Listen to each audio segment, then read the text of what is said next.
disaster must come. At best, only postponed. Shaolin Kung Fu, to survive, must now be taught to more young men.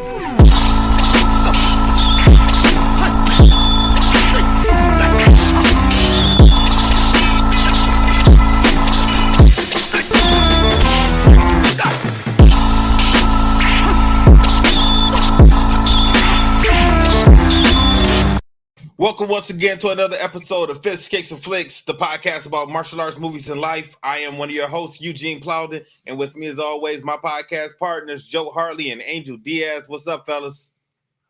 Hey. What's up, bro? If this is your first time with us, I want you to know we are members of the Martial Arts Internet Network. On Mondays, you've got Raw with Mimi and Lump. Tuesdays is CTE with Chris, Los, and Travis. Wednesdays is us, Fists, Kicks, and Flicks with Gene, Joe, and Angel. And on Thursdays, you can get the Inside Scoop with Alex and Jeff. For more information, check us out on all of our social media platforms. Just look for the Martial Arts Internet Network on Facebook, Twitter, Instagram, and YouTube. Fellas, it's showtime. What's going on? Yes, sir. Not much, man. You know, my wife and my oldest have been out of town for a few days. So I've been doing Super Dad for a little bit.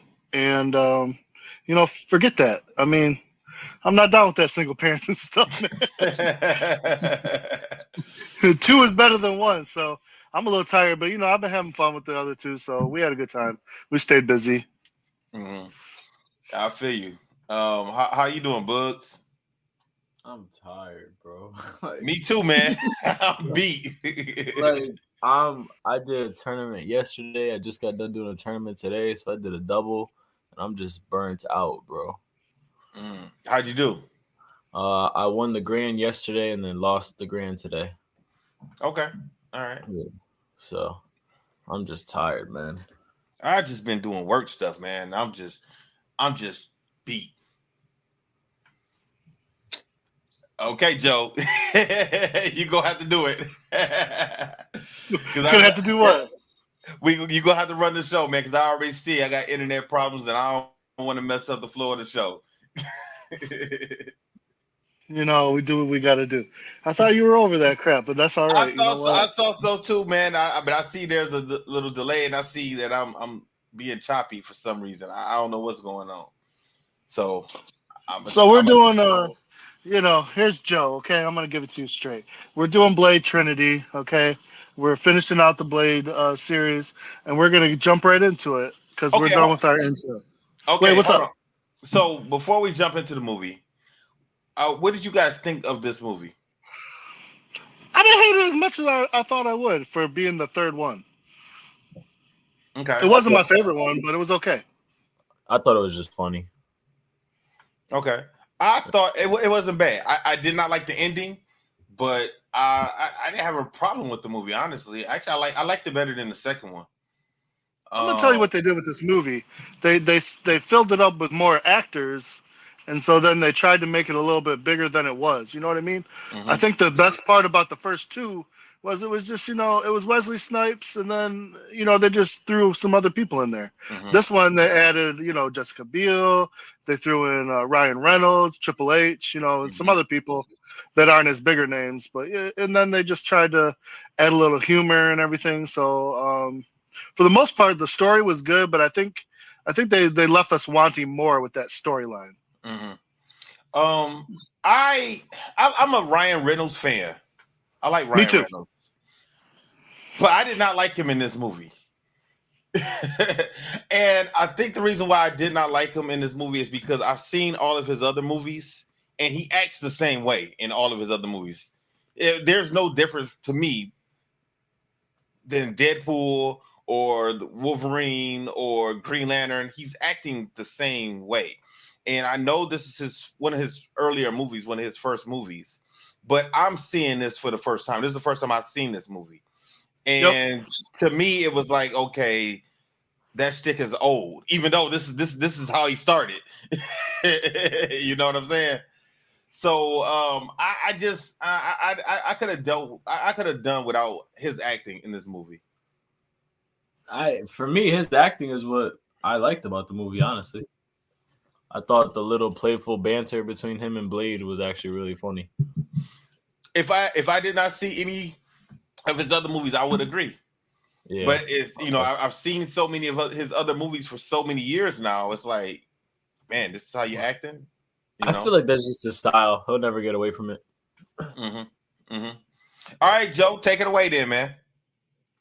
So we're going to start off.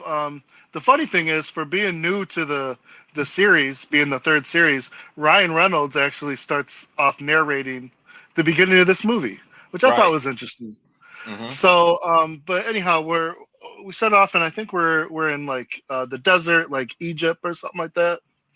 And there's a group of vampires, and they're looking for something. We're not sure what they're looking for, but eventually, we're going to find out very soon. They're looking for Dracula, basically the leader, the first vampire. That's their new way to try and take on Blade, is to go ahead and put the big bad in play and try to help save their kind. Try to save the vampires. Is bring Dracula out, bring the badass out, bring the number one guy, and get him to take out Blade.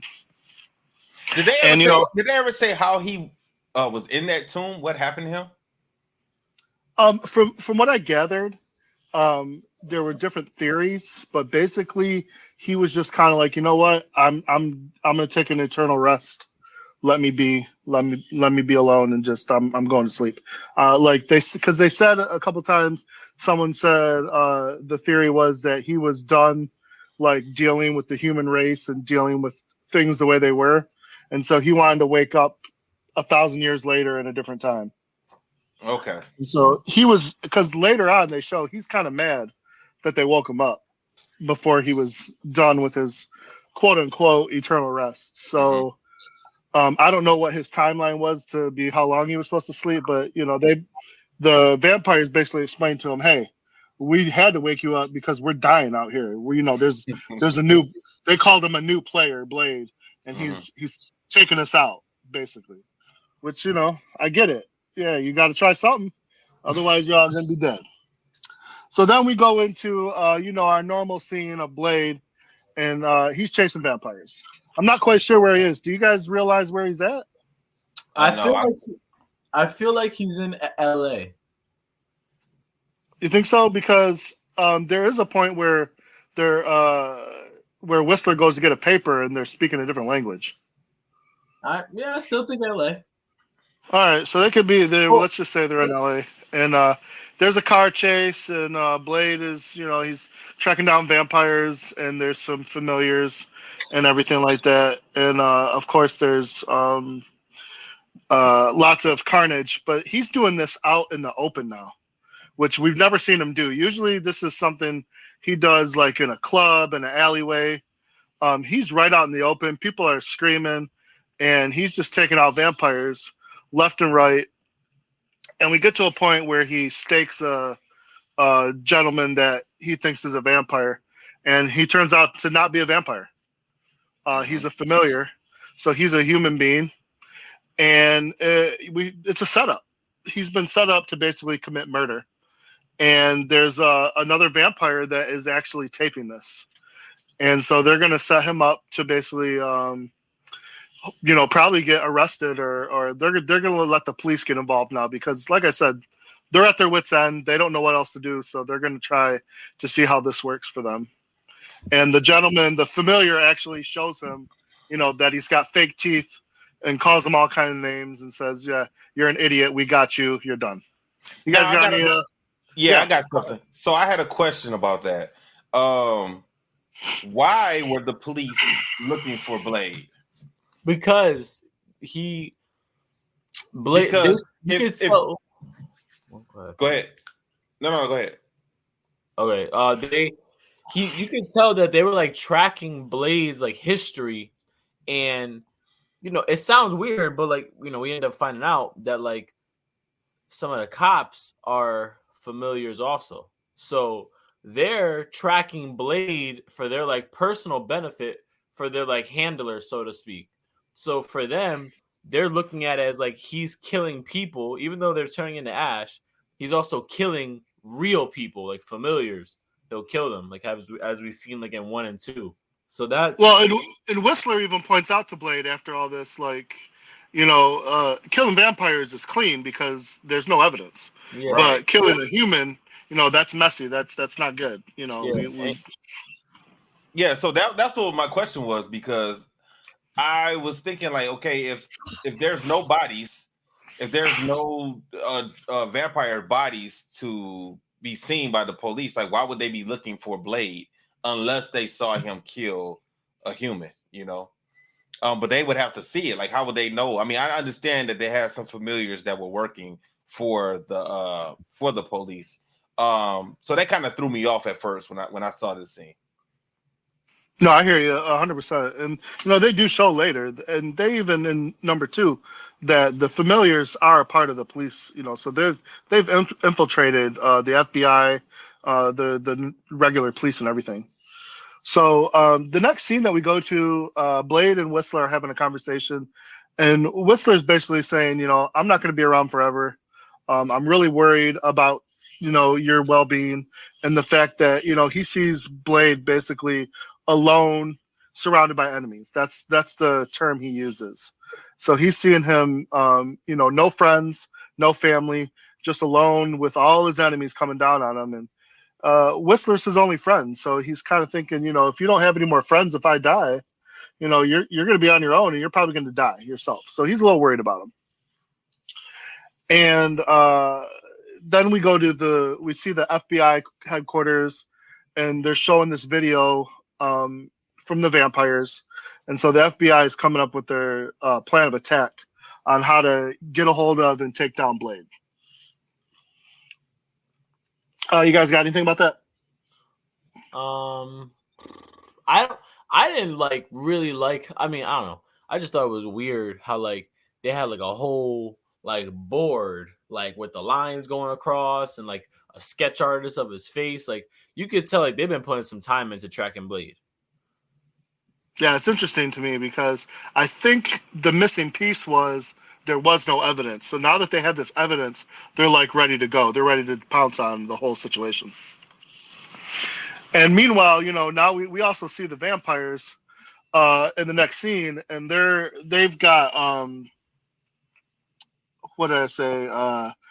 They got Dracula, and he's feeding. He's on his 5th human, as they're calling him, feeding on them, and that's how he's getting the strength bath. He's been sleeping.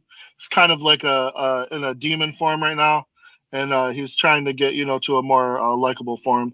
So I don't know who this chick's name is. Do you know her name? Oh man, Danica Talos. There you go. So she's gonna go and she's gonna see about Dracula. She's gonna be the brave one. Everyone else is pretty much scared to go in there and even look at him. And she's gonna go in there and she's gonna fill him in on what's going on. And he's not happy to see her. He's not happy to be awakened and interrupted while he's feeding. So he basically comes in and kind of threatens her and tells her, why did you wake me? What's going on? But then he understands when she explains to him, hey, we got a daywalker. He's killing everyone. He's going to take out the whole species, and he looks at her and basically says, oh, so what? You want me to kill her? You want me to kill him? And they're like, well, yeah, why not? So he wants to look at he wants to take a look at Blade and see what's going on. One thing I wish they would have said, I wish we could have known how many daywalkers Dracula has fought. That would be interesting. That would have been cool to figure out. And I wish they didn't really tell us how old is Dracula. I mean, how long has this whole vampire society been going on for? They never really give us that. Well, they said the ancient Babylonian times. Now we don't have a specific date, but we at least have a era. Yeah, that's really all we got. And he did mention that he was there when Jesus Christ was crucified. He mentioned that also. So he's been there for a long time. Yeah, it's just that was something I wish I would have known, how many daywalkers there are. Because I always wonder, what makes Blade so special from all the rest. That's what I just wanted to figure out. Well, I mean, they call him a daywalker, but he's basically just a hybrid. He's a hybrid vampire/human. But that's what I'm saying. Like, there's no way. Like the term daywalker, it just seems like something that they've used before. Like, that's why I'm just like, I wonder if they like, you know what I mean? Like, back in like the old days, there was a daywalker or something. Well, they're jealous.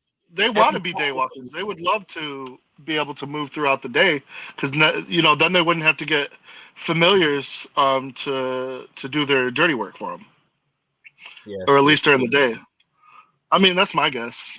Altogether, this next scene, although it's kind of stupid to me, they show this group of I guess they're psychiatrists, and they're almost like making fun of Blade and the fact that what makes him believe in vampires and all this stuff. I thought it was a stupid scene to begin with, but it's also one just worth saying. Like, yeah, I mean, why would you provoke someone like that? One, they think he's a psychopath, and two, they're literally like almost poking fun at his life's work. So I know that eventually, if he was to meet any of these people, which I think he does down the road, I mean, he would want to kill them because you're literally making fun of this man's like livelihood. This is what he does for a living. There is nothing else for him. So I just thought that was an interesting scene. Next, we're introduced to it is Jessica Biel's character. What was her name? I'm so terrible with names in these movies. Abigail, I think it is, or something. Yep, yeah. Abigail Whistler. Yeah, Abigail Whistler. And if you recognize that last name, it is Whistler's daughter. And why they have to mention, because I know we said Whistler's wife and daughter were killed, and then she mentions being born out of wedlock, which I don't know why. When people say that, I'm like, if your family is dead, being born out of wedlock is not a terrible thing, but it is what it is. You know what? I didn't like that. I didn't like that they squoze that into the movie. Well, yeah, I just thought that was interesting. Well, because she's obviously younger than Blade. Exactly. Right? And yes. Blade would have known about this situation or this girl. I mean, at what point in time would Whistler have stopped to have some type of relationship? If he's running around, we don't know what Whistler is. Listen. He's running around killing vampires after his family has just been murdered. Like, come on now. I wasn't buying that. I think knowing that his family had been murdered, that he would have kept anyone close to him that meant something to him. If he knew that he had a daughter, that daughter would have been close to him because he wouldn't have wanted her to go through what his other family went through. You're right, but if the vampires don't know about her, then they don't have to worry. So he probably kept himself away from her. And she explains later that she came to him when she found out what he was all about and like basically begged him to train her. How would she find that out? Who the hell knows, dude? It's the movies, man. Go ahead, man. Continue with my part thing of it. that I was saying is, did he have this relationship before he was turned into a vampire or after?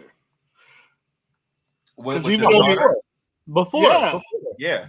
Before. Yeah, she's older. I mean, she looks like she's at least 27. Yeah, she's older. Oh my god. Well, anyhow, she's setting up to kill some vampires. She's walking around like a mom that's got a little baby, and these stupid vampires are all following her and making dumb remarks. And she kicks all their asses. She kills them. She's got blades in her feet. She's got a bow that has some kind of ultraviolet light on it. Yeah, and so she just, what was them? 7 of them? 6 of them? She took them all out. And, so like her dad, she has her own little badass way. Now, we also, we see that Blade has a new system of administering his serum.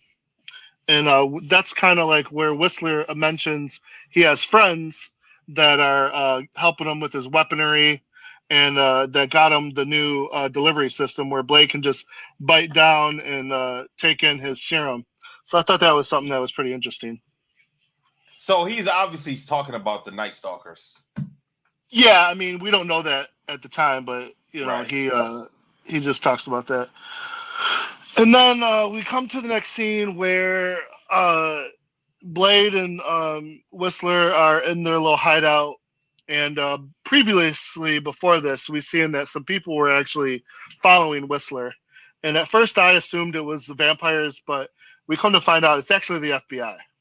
So the FBI had been tailing Whistler, and they tail him all the way back to the hideout. And so they bust in. And they're looking to take Blade out. And Blade fights back. Whistler fights back. And Whistler has a detonation system to kind of corrupt all his data so they can't, get to his system.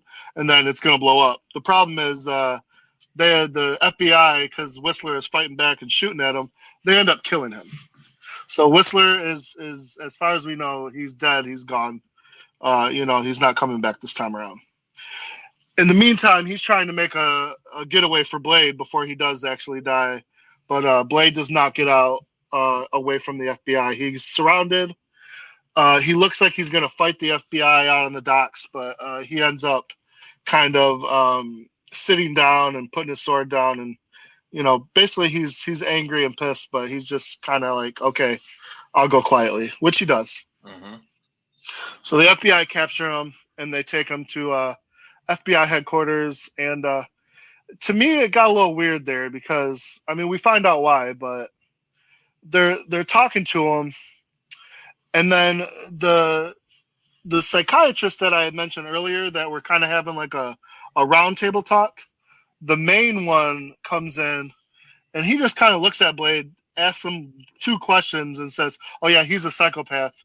We're going to put him in a psychotic facility. Yeah, his name was Dr. Edgar Vance.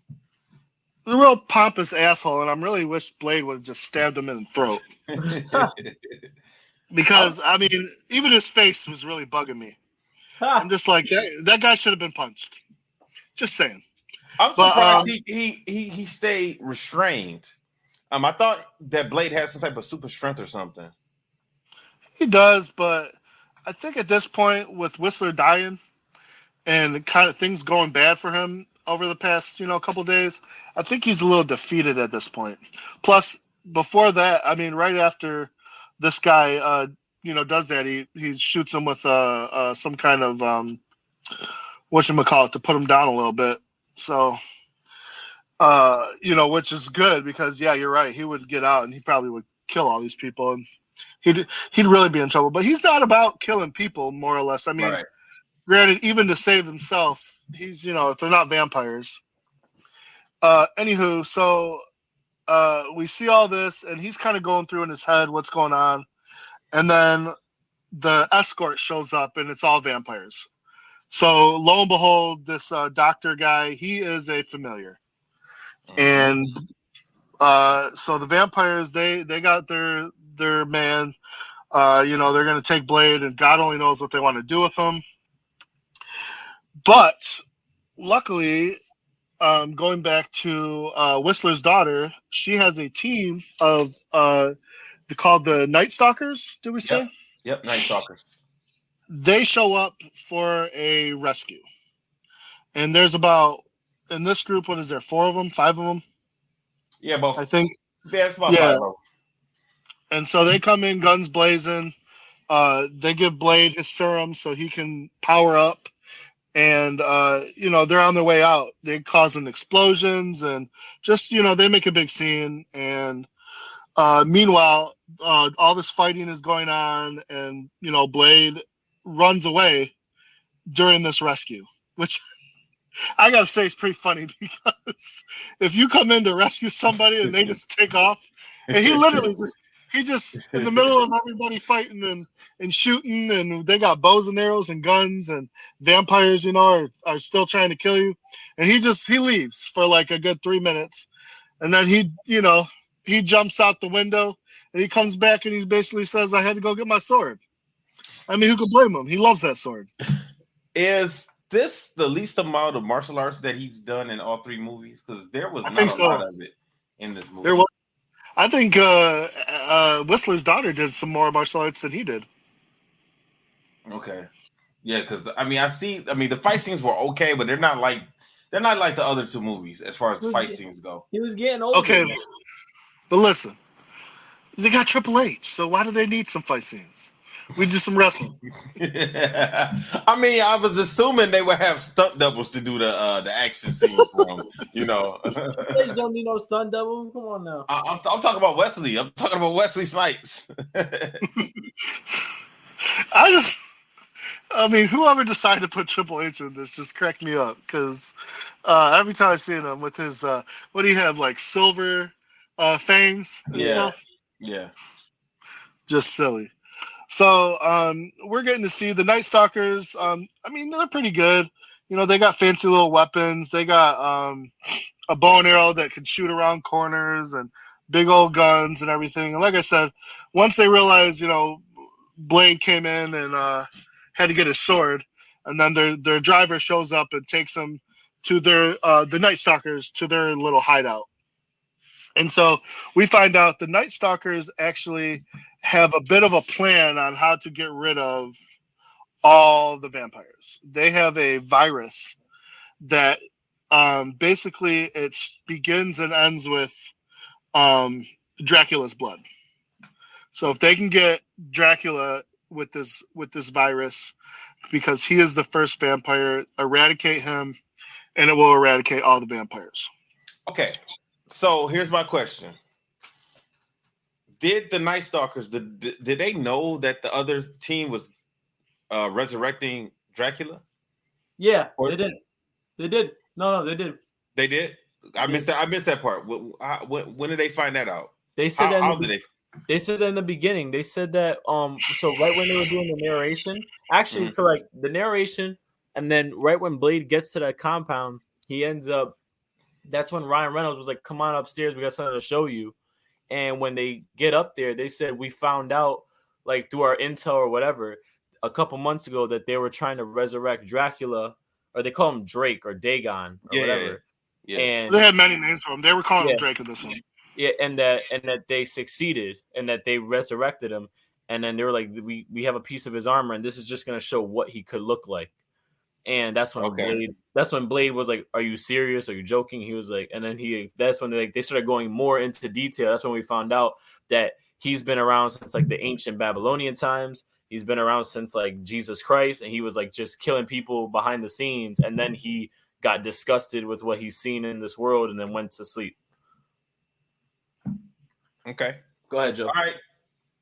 Yeah. The other thing we find out is well, it was Ryan Reynolds' character's name. Did they say his name? Yeah, Hannibal King. Oh yeah, see, I remember King, but Hannibal? That's such a weird name, bro. What? That is a weird name. But he actually was at one time a familiar, and then transferred to a vampire and saved from being a vampire. So he, he still is trying to bond with Blade, but Blade can't handle him. He's too much personality for Blade. Bro, Blade's used to Whistler, okay? Whistler is just a pain in the ass. He's not used to some happy-go-lucky, shoot off at the mouth, jackass. So that's just not his style, and he's not gonna get on board with that. And then we meet the rest of the team. The rest of the team, like I said, I'm bad with names, but we got a blind lady with a child. She's kind of the brains of the operation. And then we got Patton Oswalt. He's playing the weapons guy. I don't know if they gave us his name or not. So,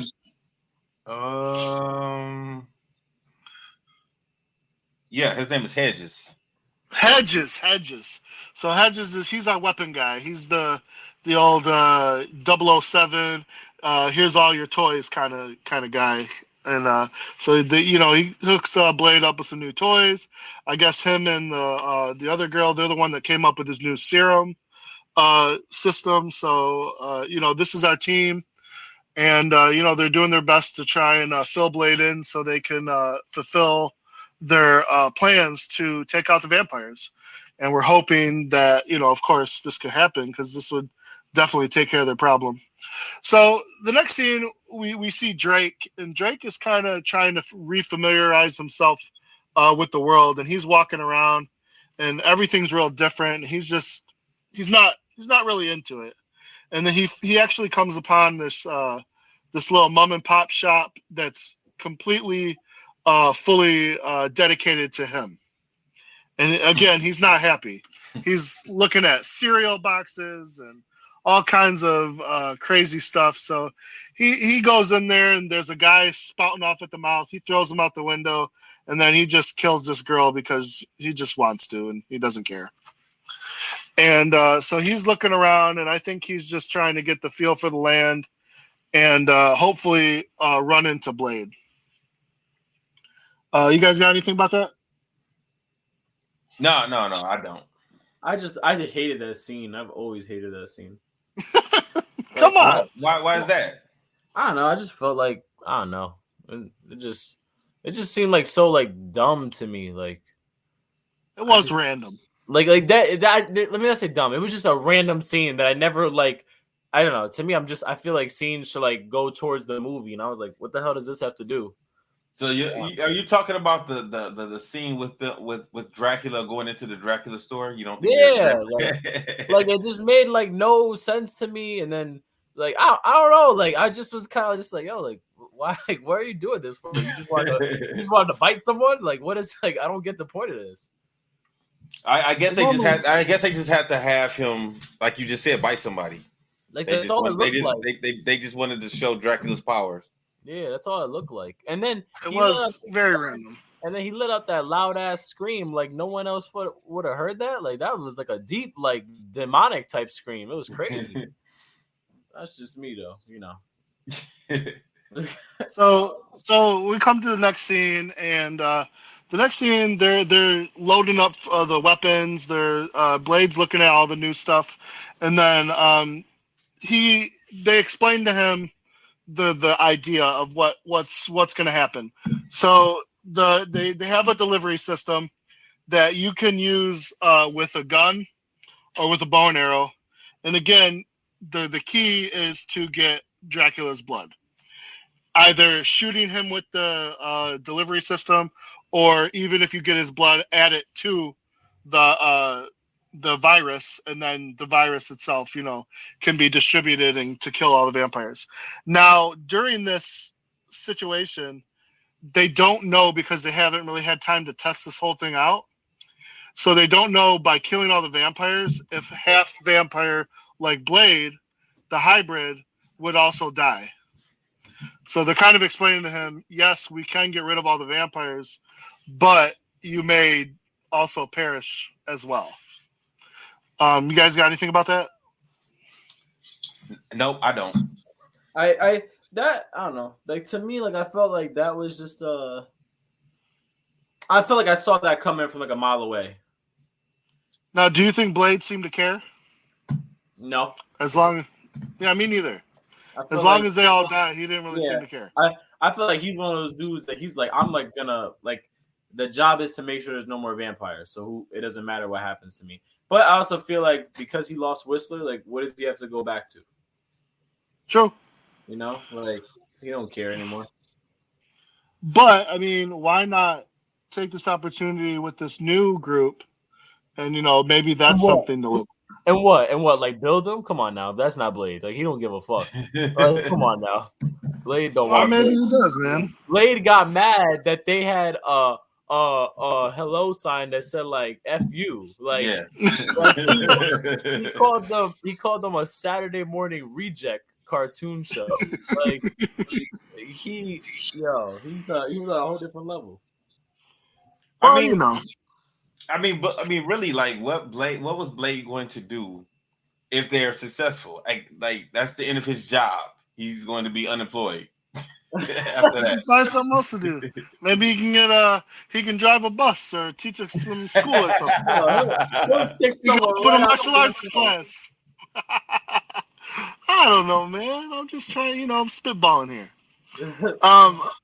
So we're going to the next scene, and they're trying to track down, basically how they can get in touch with Drake. They're looking for Drake now, and during this process, looking for Drake basically finds them, and him and Blade they have a chase scene. Blade's chasing him. They're running through houses. They're busting through buildings, and in the process, Drake snatches up a baby. I missed that part. I did not see when he grabbed that baby. They didn't show it. They just show a lady crying, and then they show him with the baby. So they just put two together. And she said, "He got my baby." Yeah. So he's out. This whole scene's a little nuts to me. Yeah, I didn't like this thing. It was stupid to me. I just don't like she got the baby. That's just me. You know what? It's literally the same scene as in the first movie with Frost. Only instead of a baby, Frost had a little girl. But it's the same thing. Yeah.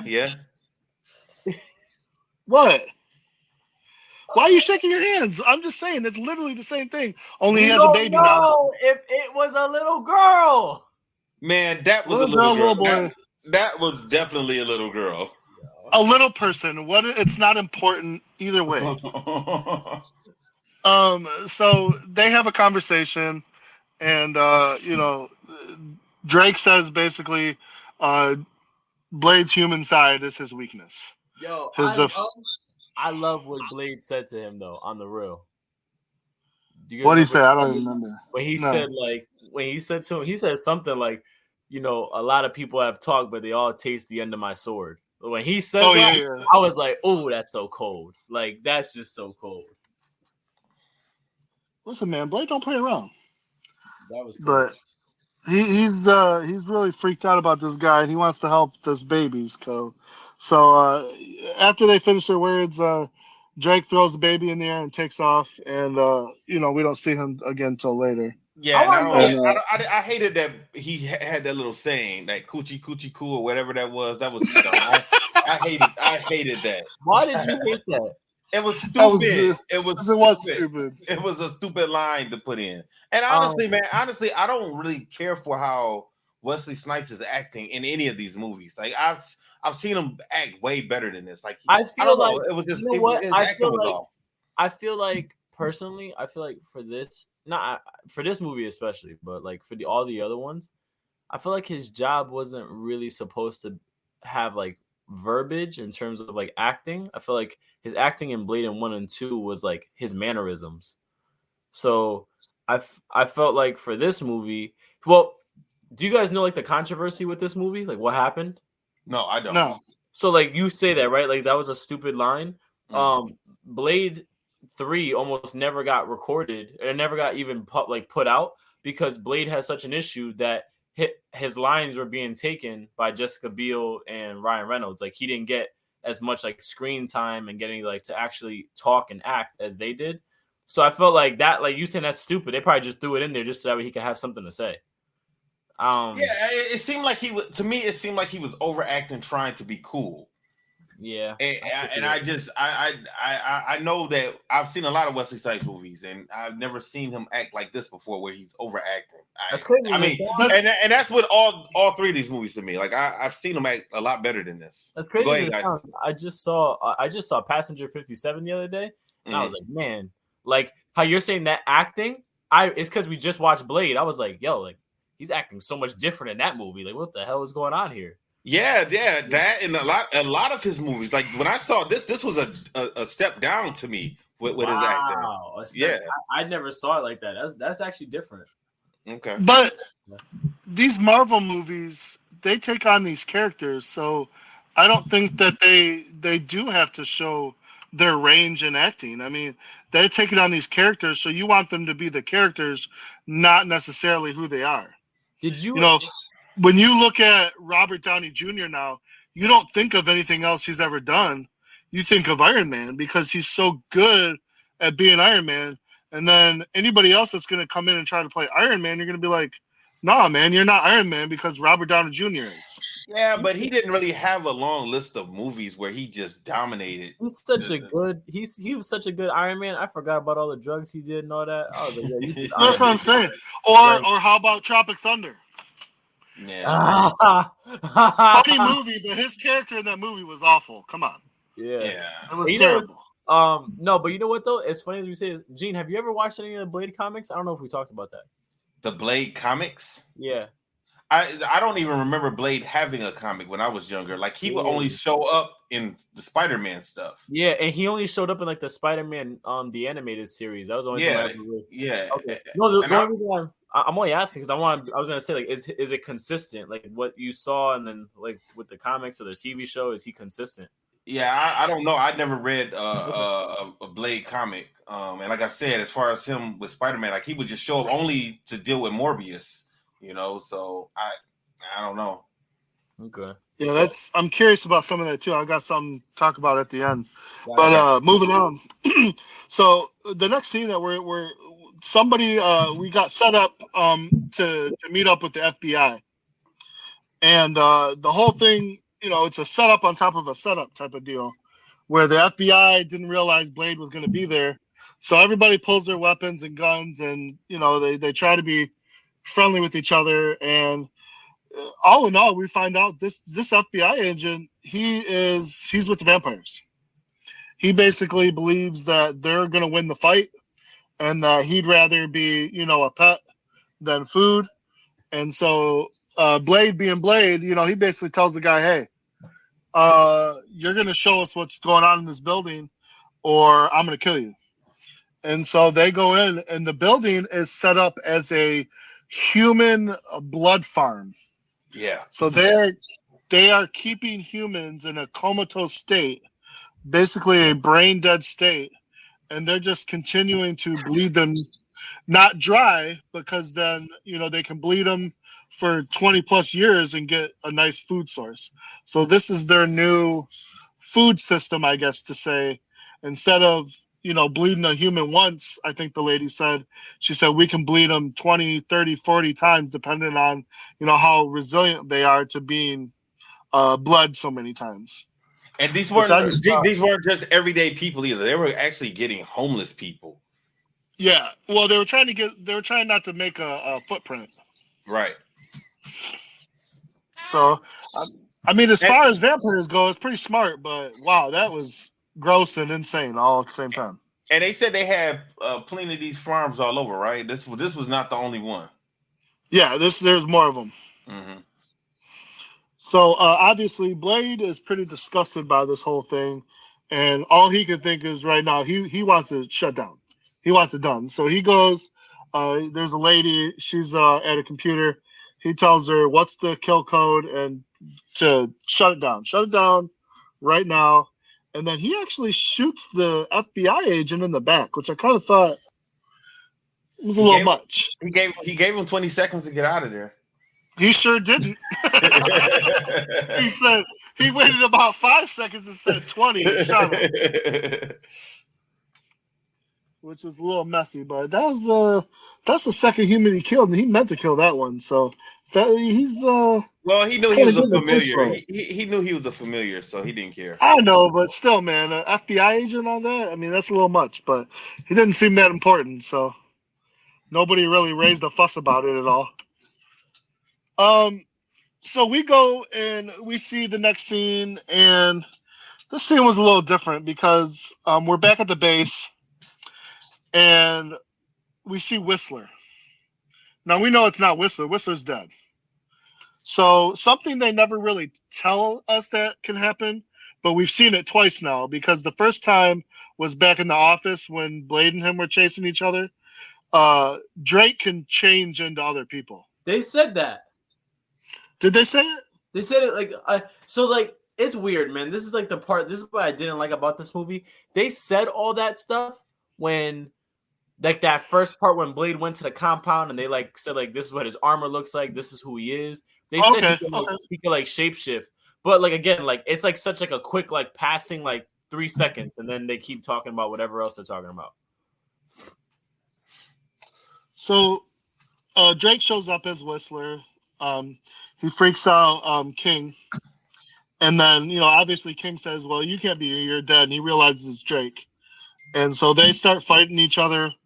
And then he basically goes and he kills the rest of the team while Blade and Abigail are gone. And then he takes King and he takes the little girl. Did they say I don't remember what the little girl's name, Julia or something like that? I don't know. Zoe. So he takes Zoe. And we're not quite sure why, but he leaves a message for Blade to basically. Oh no, there was no message. we find out King actually has a tracking device, so they can basically find him. And they're what did this message say that he left for him? Immortality. Oh, I missed it. Anyway, he wrote a message to Blade in blood. Immortality may come to those who something. Yeah. I don't know. Anyhow, so that's the message that he leaves for them. Go ahead. Man, he slaughtered everyone. Big time. Yeah, he slaughtered the whole team except for Zoe and Hannibal King. And I thought that was weird that he saved him. I thought he would have killed him also. I think the girl, because he used to date that girl. He did. When he was a vampire, they used to date. He said that. I think he saved her for him, and they wanted information from him. Yeah, they said in the beginning when Ryan Reynolds showed he used to be a vampire. He said that used to be like his little like love whore or some shit like that. He said something like that. And then like how you said, they wanted just to get more. They were just interrogating him, interrogating and kind of like torturing. I don't know how you want to call it. Like this is both, because when he wakes up, he's a some Pomeranian dog in his face, and this got the mouth like the second one that opens up. With those with the Ravager mouth.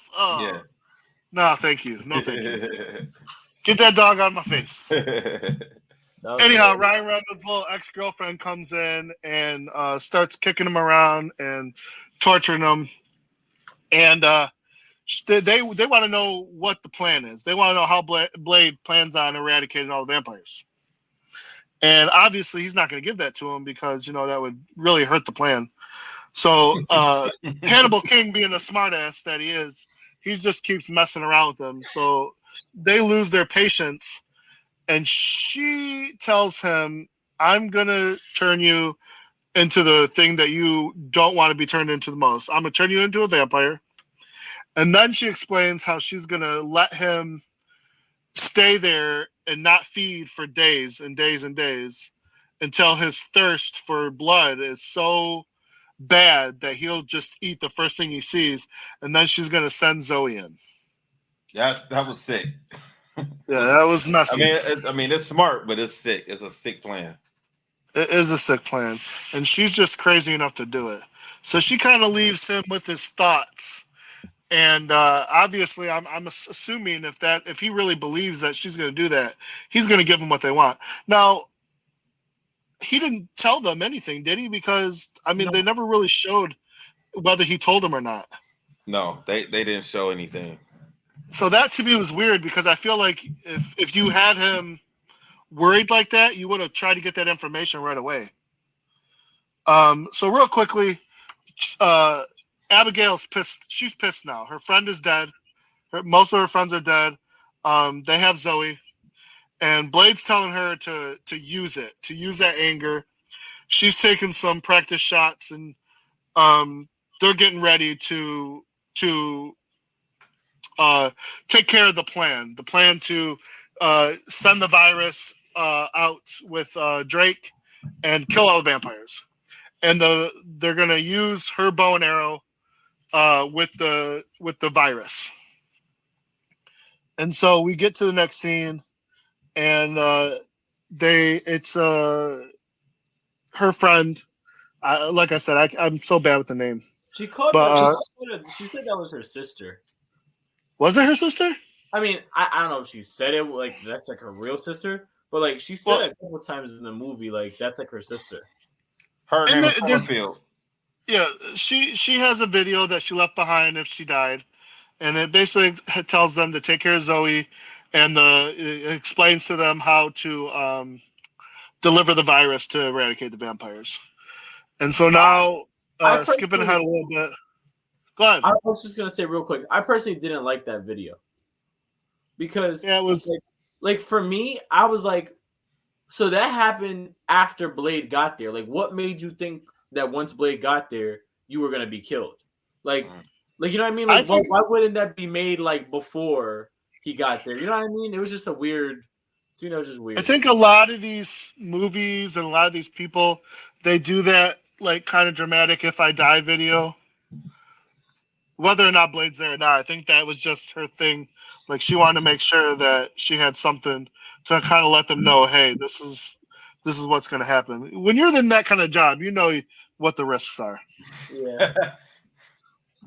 So they gear up and they head out, and then we go back and we see Ryan Reynolds, Hannibal King, and they're torturing him and they're trying to get the information out of him.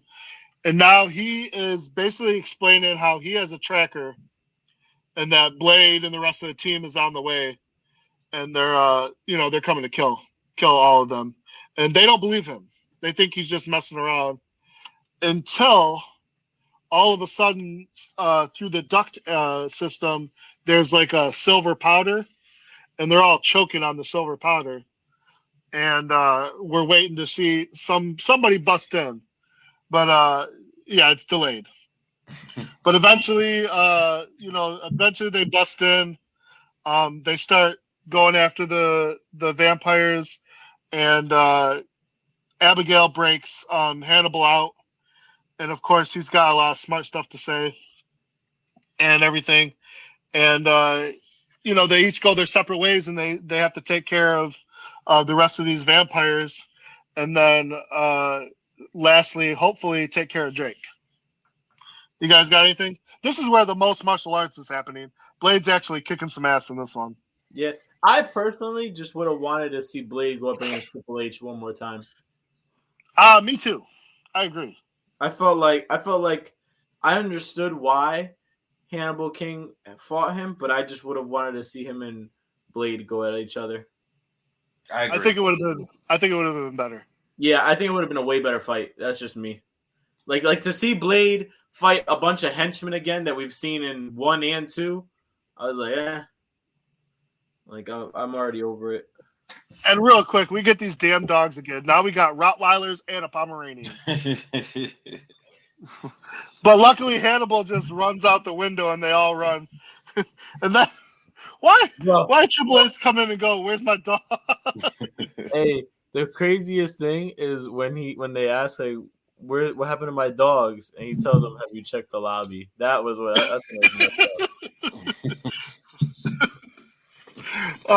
that was pretty funny, actually. That was a good scene. I thought that was hilarious. But again, I would have loved to see Blade and Triple H fight each other, but it didn't happen. So we get to Blade is fighting against Drake, and Drake has his armor on now, and he has a sword, which is whatever. It is what it is. You didn't like that? It was dumb. I agree. I don't really care. It is what it is. The sword fight was okay. I mean, it could have been way better for a final battle scene. But laying in the wake is Abigail, and she has her bow on Drake, and she shoots the virus at him. And of course, because he's the big bad, he catches it and throws it on the ground. Luckily, he doesn't know what it is. Otherwise, he probably would have smashed it. And so Blade and him continue to fight each other. And at some point, Blade gets the upper hand. He takes the arrow with the virus in it, and he stabs Drake, causing him to die, and all the vampires to die as well.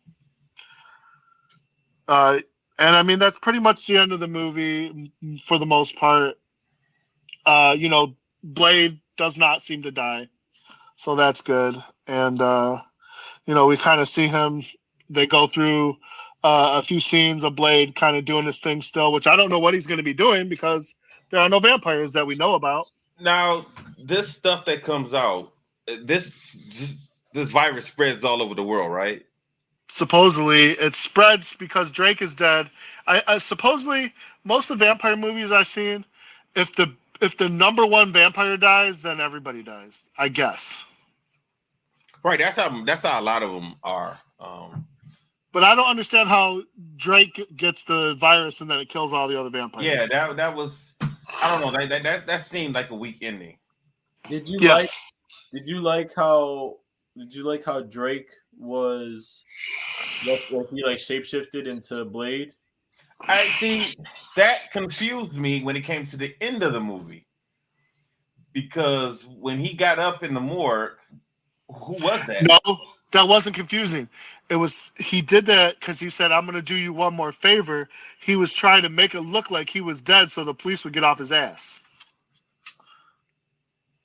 But if Drake had shapeshifted into Blade, wouldn't the police have just thought that Blade was dead anyway? That's what Drake wanted. He wanted to help Blade out. He said, "You fought honorably. I'm going to do you one last favor," and so he wanted them to think. I know it was weird, but again, because eventually he wasn't Blade anymore. He turned it back into himself. Yeah, that confused me, especially when he got up. I was like, okay, so who is this that just got up? Was it Drake or was it Blade?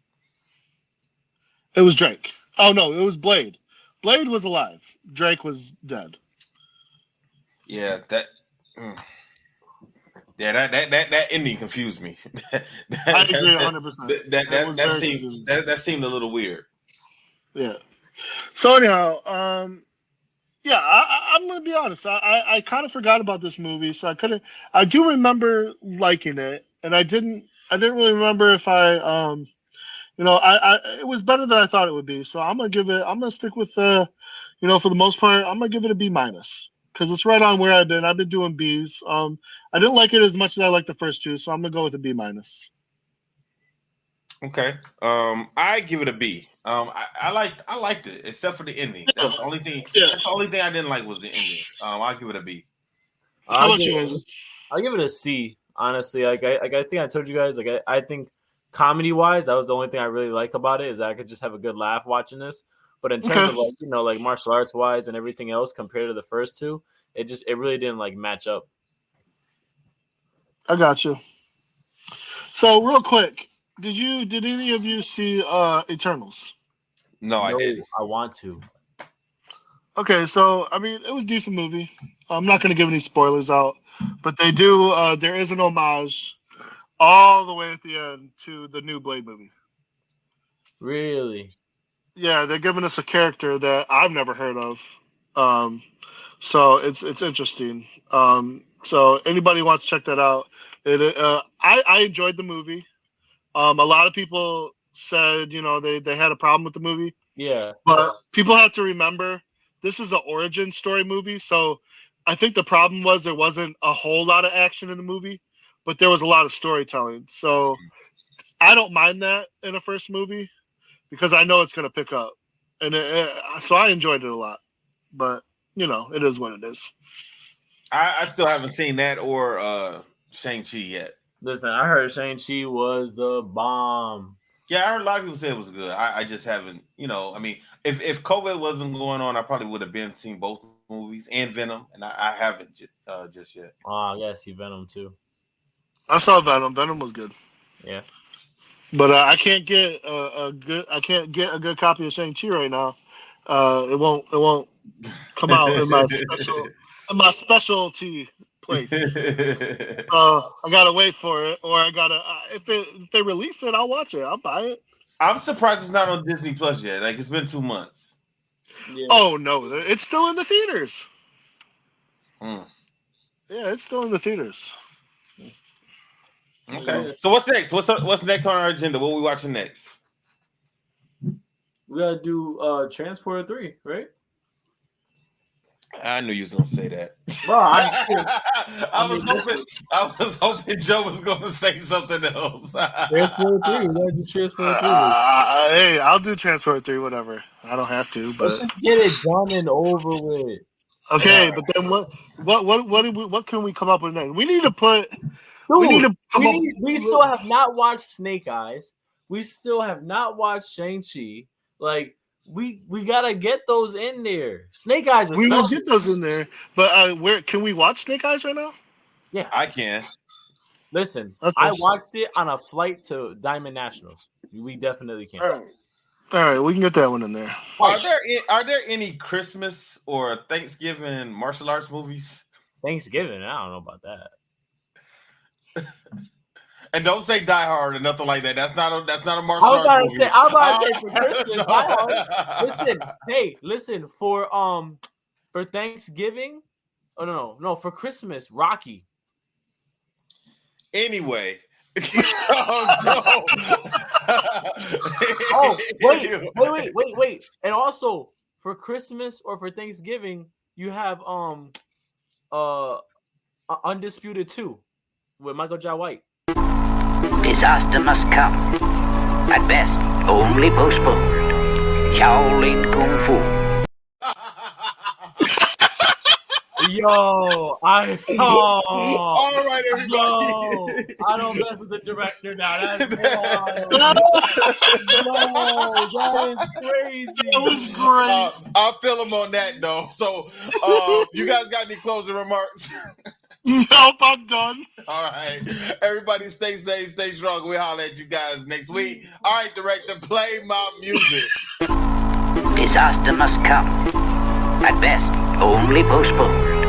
Shaolin Kung Fu, to survive, must now be taught to more young men.